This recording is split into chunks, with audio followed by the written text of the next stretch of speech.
Dear students, welcome to class station 10. আমি তোমালোকৰ বাবে সমাজ বিজ্ঞান বিষয়ৰ অতি গুৰুত্বপূৰ্ণ প্ৰশ্নোত্তৰৰ এটি শিতান আৰম্ভ কৰিছোঁ।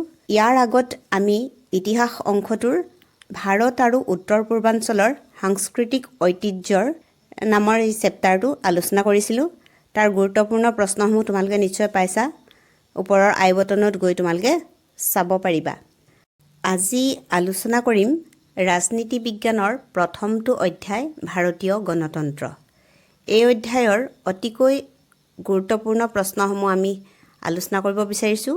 ইয়াত নম্বৰ আহিব 5। আমি প্ৰথমে আলোচনা কৰিম 1 আৰু 2 নম্বৰৰ প্ৰশ্ন আৰু তাৰ উত্তৰসমূহ। সাৰ্বভৌমত্ব মানে কি? উত্তৰটো হৈছে সাৰ্বভৌমত্ব হৈছে ৰাষ্ট্ৰৰ সৰ্বোচ্চ ক্ষমতা। ফেডাৰেশ্যন শব্দটো ক'ৰ পৰা আহিছে? উত্তৰটো হ'ল ফেডাৰেশ্যন শব্দটো লেটিন শব্দ ফয়ডাছৰ পৰা আহিছে। খচৰা সমিতিৰ অধ্যক্ষজনৰ নাম কি?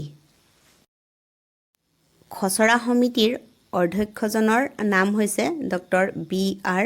আম্বেদকাৰ। তেওঁৰ সম্পূৰ্ণ নাম হ'ল ভীমৰাও ৰামজী আম্বেদকাৰ। কেবিনেট মিছন কেতিয়া ভাৰতলৈ আহিছিল? কেবিনেট মিছন 1946 চনৰ মাৰ্চ মাহত ভাৰতবৰ্ষলৈ আহিছিল। ভাৰতীয় সংবিধানৰ 1976 চনত হোৱা 42 নং সংশোধনী আইনৰ জৰিয়তে কোনটো শব্দ প্ৰস্তাৱনাত সংযোজন কৰা হৈছিল? এইটো আহিছিল HSLC 2020। ইয়াৰ উত্তৰটো হৈছে সমাজবাদী শব্দটো সংশোধনী আইনৰ জৰিয়তে প্ৰস্তাৱনাত সংযোজন কৰা হৈছিল। কোনখন দেশক যুক্তৰাষ্ট্ৰৰ গৃহভূমি বোলা হয়? উত্তৰটো হৈছে আমেৰিকা যুক্তৰাষ্ট্ৰক যুক্তৰাষ্ট্ৰৰ গৃহভূমি বুলি কোৱা হয়। ভাৰতীয় সংসদৰ উচ্চ সদন কোনখন? ভাৰতীয় সংসদৰ উচ্চ সদন ৰাজ্যসভাক কোৱা হয়। অৰ্থাৎ ভাৰতীয় সংসদৰ উচ্চ সদন হৈছে ৰাজ্যসভা। চৰকাৰীয়া আয়োগ কেতিয়া গঠন কৰা হৈছিল? 1983 চনত চৰকাৰীয়া আয়োগ গঠন কৰা হৈছিল। ডেমক্ৰেচি শব্দটোৰ অৰ্থ কি? ডেমক্ৰেচি শব্দটোৰ অৰ্থটো হৈছে জনসাধাৰণৰ শাসন। এইটো আহিছিল HSLC 2014 আৰু 2011ত। ছাত্ৰ ছাত্ৰীসকল, এইবাৰ তোমালোকে 2 আৰু 3 নম্বৰ থকা অতিকৈ গুৰুত্বপূৰ্ণ কেইটামান প্ৰশ্ন আৰু তাৰ উত্তৰসমূহ চোৱাচোন। অৰ্ধ যুক্তৰাষ্ট্ৰ কাক বোলে? উত্তৰটো হৈছে যিবোৰ ৰাষ্ট্ৰৰ শাসন ব্যৱস্থাত যুক্তৰাষ্ট্ৰীয় চৰকাৰ আৰু একাত্মক বা এককেন্দ্ৰিক চৰকাৰৰ বৈশিষ্ট্য দেখা যায়, তেনে শাসন ব্যৱস্থা থকা ৰাষ্ট্ৰকে অৰ্ধ যুক্তৰাষ্ট্ৰ বোলা হয়। ভাৰতীয় সংবিধানৰ প্ৰস্তাৱনাত থকা গুৰুত্বপূৰ্ণ শব্দকেইটা কি কি?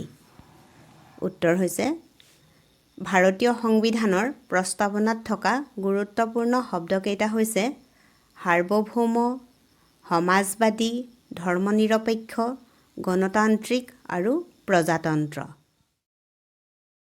সংসদীয় গণতন্ত্ৰ মানে কি? এইটো অতি গুৰুত্বপূৰ্ণ প্ৰশ্ন। 2019ত আহিছিলে HSLCৰ। ইয়াৰ উত্তৰ হৈছে সংসদীয় গণতন্ত্ৰ হ'ল এনে এক শাসন ব্যৱস্থা য'ত জনপ্ৰতিনিধিৰ দ্বাৰা গঠিত এটা সন্থাৰ ওচৰত শাসনৰ সৰ্বোচ্চ ক্ষমতা অৰ্পণ কৰা হয়। জনপ্ৰতিনিধিৰে গঠিত এনে সন্থাক আমেৰিকা যুক্তৰাষ্ট্ৰত কংগ্ৰেছ আৰু ভাৰতবৰ্ষ, ইংলেণ্ড আদি দেশত সংসদ বোলা হয়। মূলতে সংসদক প্ৰাধান্য দি পৰিচালিত হোৱা শাসন ব্যৱস্থাটোকে সংসদীয় গণতন্ত্ৰ বুলিব পাৰি। ছাত্ৰ ছাত্ৰীসকল, তোমালোকে এই প্ৰশ্নটো চাবাচোন। এই প্ৰশ্নটো পোনে পোনে আহিলে ইয়াত 4 বা 5 নম্বৰো থাকিব পাৰে আৰু এই প্ৰশ্নটোৰ উত্তৰটো জানিলে তোমালোকৰ 1 বা 2 নম্বৰৰ কাৰণেও যথেষ্ট সুবিধা হ'ব। ভাৰতবৰ্ষৰ যুক্তৰাষ্ট্ৰীয় ব্যৱস্থাৰ বৈশিষ্ট্যসমূহ আলোচনা কৰা। উত্তৰ হৈছে ভাৰতবৰ্ষক এখন সম্পূৰ্ণ যুক্তৰাষ্ট্ৰ বুলিব নোৱাৰি, কাৰণ যুক্তৰাষ্ট্ৰত থাকিবলগীয়া সকলোখিনি বৈশিষ্ট্য ভাৰতীয় সংবিধানত দেখা পোৱা নাযায়। ভাৰতৰ যুক্তৰাষ্ট্ৰীয় ব্যৱস্থাৰ বৈশিষ্ট্যসমূহ এনেধৰণৰ। প্ৰথমে ভাৰতৰ শাসন ব্যৱস্থাত এখন যুক্তৰাষ্ট্ৰত থাকিবলগীয়া বহুতো বৈশিষ্ট্য আছে, যদিও কিছুমান এককেন্দ্ৰিক চৰকাৰৰ বৈশিষ্ট্য ইয়াত পৰিলক্ষিত হয়। দ্বিতীয়তে, ভাৰতত দ্বৈত নাগৰিকত্বৰ ব্যৱস্থা নাই, যিটো যুক্তৰাষ্ট্ৰীয় ব্যৱস্থাত দেখা পোৱা যায়। তৃতীয়তে হৈছে ভাৰতৰ সংবিধানত ক'তো যুক্তৰাষ্ট্ৰ শব্দটো প্ৰয়োগ কৰা হোৱা নাই।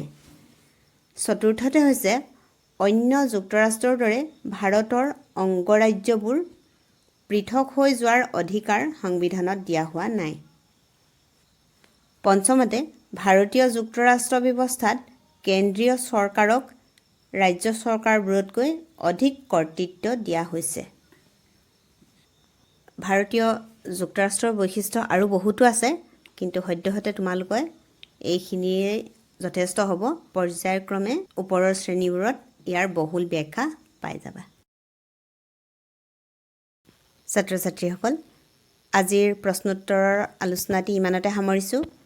ইয়াৰ পাছৰ ভিডিঅ'ত অন্য এটা গুৰুত্বপূৰ্ণ অধ্যায়ৰ সাম্ভাৱ্য প্ৰশ্ন আৰু তাৰ উত্তৰসমূহ আলোচনা কৰিম। যদি তোমালোকে আমি আলোচনা কৰা প্ৰশ্নসমূহৰ PDF ফাইল বিচাৰা, তেন্তে আমাৰ ডেছক্ৰিপশ্যনত দিয়া কণ্টেক্ট নাম্বাৰত যোগাযোগ কৰিবা। ধন্যবাদ।